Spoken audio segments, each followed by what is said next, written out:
Today, I'm teaching you how to budget using YNAB, short for You Need a Budget. If you're just starting out or trying to take control of your finances in 2025, this guide is for you.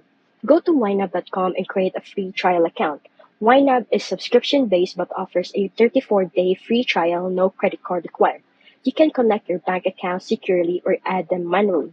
Start with your checking, savings, and credit card accounts. YNAB will pull in your current balances. Now, the fun part. Give every dollar a job. YNAB's philosophy is simple. Budget only what you have right now. Drag and drop your available funds into categories like rent, groceries, savings, and debt.